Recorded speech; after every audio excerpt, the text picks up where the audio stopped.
Assalamualaikum warahmatullahi wabarakatuh.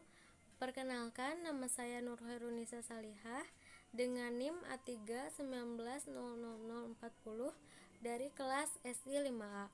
Di sini saya akan mempresentasikan jawaban UAS mata kuliah Hukum Bisnis Teknologi Informasi. Langsung saja ke pembahasan yang pertama, yaitu hukum pembuktian dan daluarsa. Menurut pasal 1865 KUH Perdata, pembuktian pada umumnya di mana setiap orang yang mengaku mempunyai suatu hak atau menunjuk suatu peristiwa untuk meneguhkan haknya itu atau untuk membatas suatu hak orang lain, wajib membuktikan adanya hak itu atau kejadian yang dikemukakan itu. Pembuktian merupakan tindakan yang dilakukan oleh para pihak dalam suatu sengketa. Pembuktian ini bertujuan untuk menetapkan hukum di antara kedua belah pihak yang menyangkut suatu hak sehingga diperoleh suatu kebenaran yang memiliki nilai kepastian, keadilan, dan kepastian hukum. Selanjutnya ada alat-alat bukti. Alat pembuktian ini diatur dalam pasal 1866 KUH Perdata bahwa alat pembuktian meliputi 1. Alat bukti tertulis atau surat, 2. Alat bukti saksi, 3. Alat bukti persangkaan, 4. Alat bukti pengakuan, 5. Alat bukti sumpah. Alat bukti tertulis atau surat dibagi menjadi dua, yaitu surat akta dan surat lain. Surat akta yaitu tulisan yang semata-mata dibuat untuk membuktikan suatu hal atau peristiwa. Surat akta dibagi menjadi dua, yaitu akta autentik, contohnya seperti akta jual beli tanah, akta kelahiran, akta nikah, akta hibah, dan lain-lain. Dan akta di bawah tangan, contohnya surat perjanjian jual beli yang ditandatangani oleh penjual dan pembeli tanpa perantara pejabat yang berwenang. Sedangkan surat lain yaitu tulisan yang dibuat secara umum dan tidak dikhususkan untuk dijadikan sebagai alat bukti, contohnya surat biasa. Selanjutnya ada alat bukti saksi. Alat bukti saksi seperti yang dijelaskan pada pasal 1895 KUH Perdata, yaitu pembuktian dengan saksi-saksi diperkenankan dalam segala hal yang tidak dikecualikan oleh undang-undang.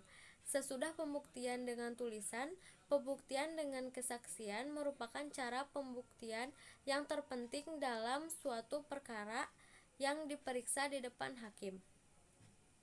Suatu kesaksian harus mengenai peristiwa yang dilihat dengan mata sendiri atau yang dialami sendiri oleh seorang saksi.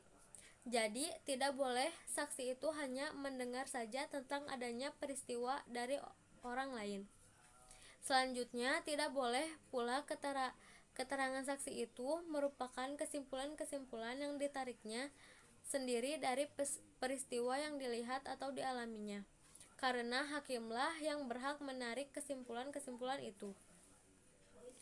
Selanjutnya ada alat bukti persangkaan.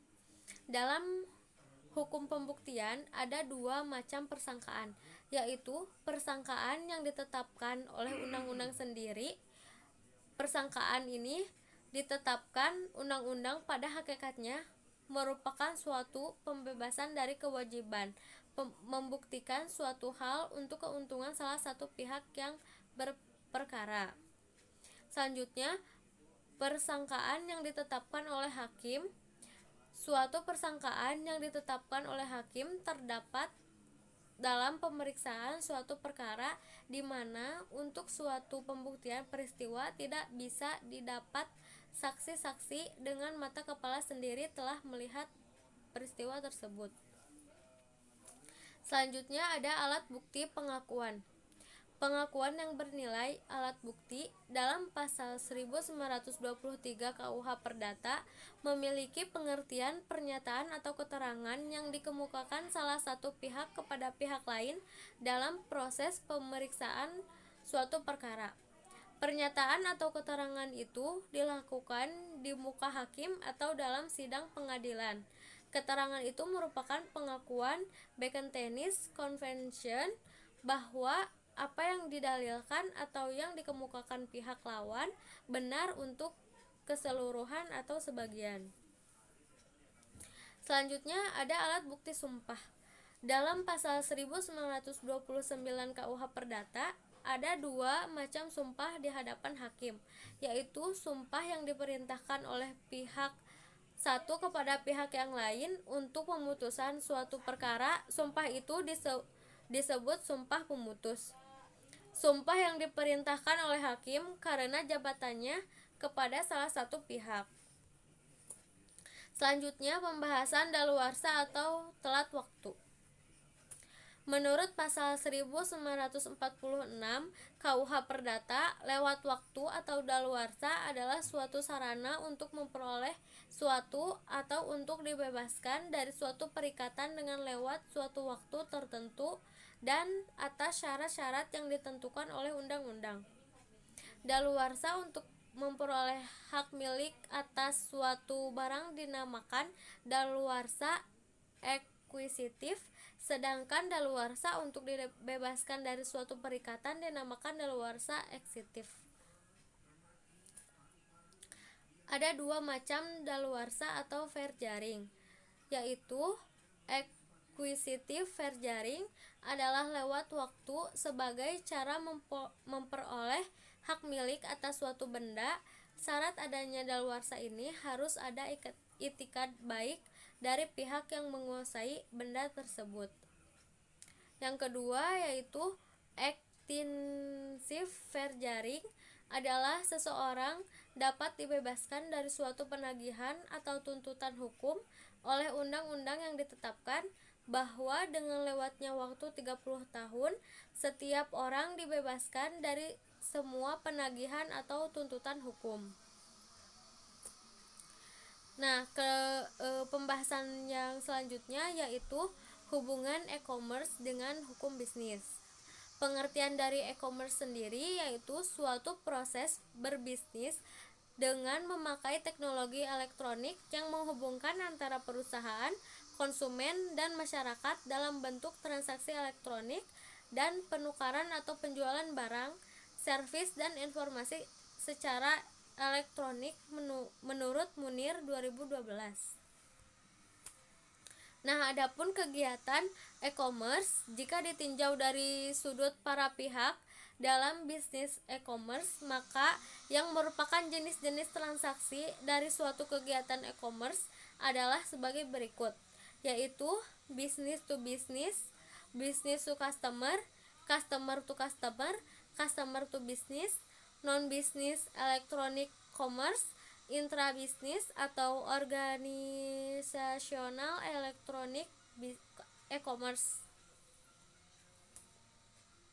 Nah, jadi hubungan e-commerce dengan hukum bisnis yaitu hukum bisnis dibuat untuk mengatur dan melindungi bisnis dari berbagai resiko yang mungkin terjadi di kemudian hari. Beberapa tujuan hukum bisnis yang perlu diketahui: terjaminnya keamanan mekanisme pasar secara efisien dan lancar, melindungi berbagai suatu jenis usaha, khususnya untuk jenis usaha kecil, menengah atau UKM, membantu memperbaiki sistem keuangan dan perbankan, memberikan perlindungan terhadap suatu pelaku ekonomi atau pelaku bisnis, mewujudkan bisnis yang aman dan adil untuk semua pelaku bisnis. Pembahasan yang selanjutnya yaitu hukum bisnis yang berkaitan dengan leasing dan franchising. Jika kita melihat dasar hukum leasing berkaitan dengan hukum bisnis jenis hukum perdata. Pada pasal 1313 KUH Perdata mengatur tentang perjanjian, bahwa perjanjian adalah suatu perbuatan dengan satu orang atau lebih mengikatkan dirinya terhadap satu orang lain, atau pada pasal 1548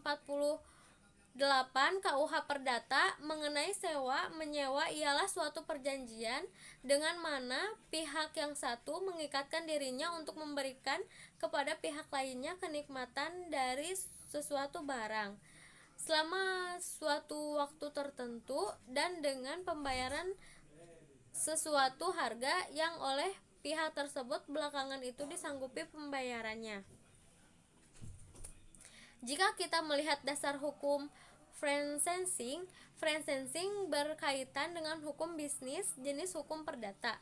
Perjanjian sebagai dasar hukum KUH Perdata pada pasal 1338 ayat 1, 1232 sampai dengan 1456 KUH Perdata, yaitu para pihak bebas melakukan apapun sepanjang tidak bertentangan dengan hukum yang berlaku, kebiasaan, kesopanan, atau hal-hal lain yang berhubungan dengan ketertiban umum, juga tentang syarat-syarat sahnya perjanjian dan sebagainya. Hukum keagenan sebagai dasar hukum yaitu KUH dagang atau makelar dan komisioner. Mungkin sekian presentasi jawaban UAS dari saya. Apabila ada kekurangan, mohon bimbingannya. Mungkin saya tutup dengan wassalamualaikum warahmatullahi wabarakatuh.